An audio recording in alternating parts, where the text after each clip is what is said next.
সবাইকে আরও একবার স্বাগত জানাচ্ছি আমার আরও একটি নতুন ইউটিউব ভিডিওতে। আশা করি সবাই অনেক ভালো আছেন। তো আজকে আমি দ্য ডেইলি স্টারের আরও একটি রিপোর্টকে বাংলায় অনুবাদ করব। তাহলে চলুন ভিডিওটি শুরু করা যাক।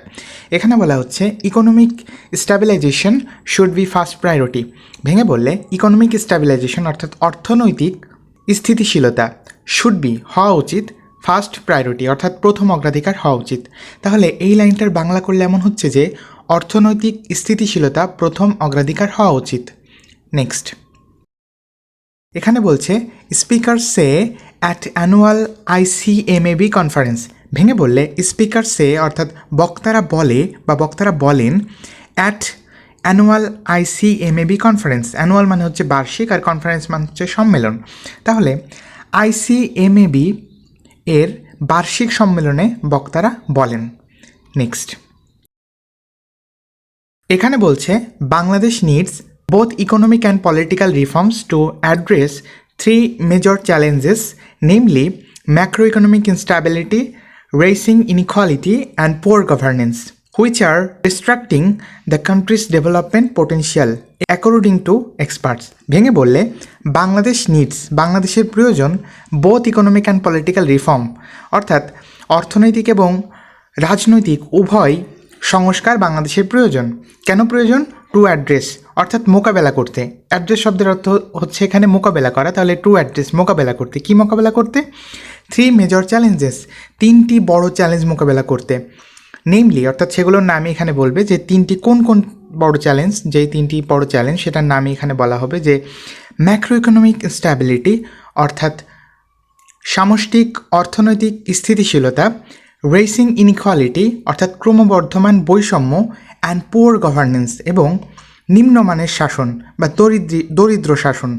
এই তিনটা হচ্ছে মোকাবেলা করতে।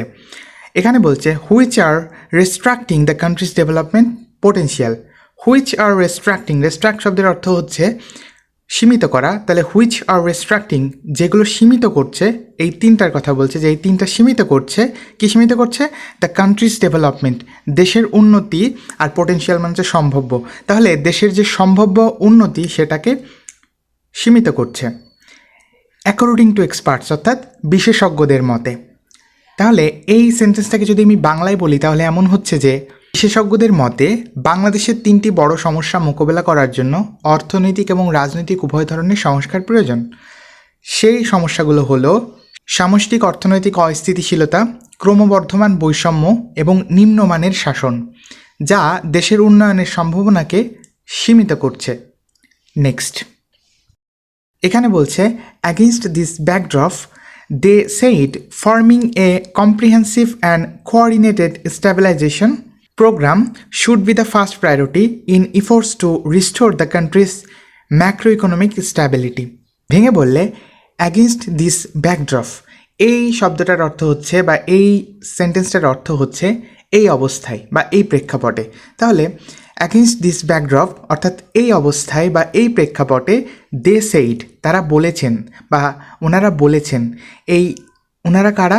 ওনারা হচ্ছে যে বিশেষজ্ঞরা। তাহলে বিশেষজ্ঞরা বলেছেন ফর্মিং মানে হচ্ছে গঠন করা। কি গঠন করা? এ কম্প্রিহেন্সিভ অ্যান্ড কোঅর্ডিনেটেড। কম্প্রিহেন্সিভ মানে হচ্ছে ব্যাপক আর কোঅর্ডিনেটেড মানে সমন্বিত।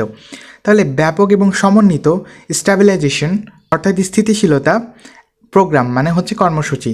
তাহলে ব্যাপক এবং সমন্বিত স্থিতিশীলতার কর্মসূচি গঠন করা should be the first priority প্রথম অগ্রাধিকার হওয়া উচিত।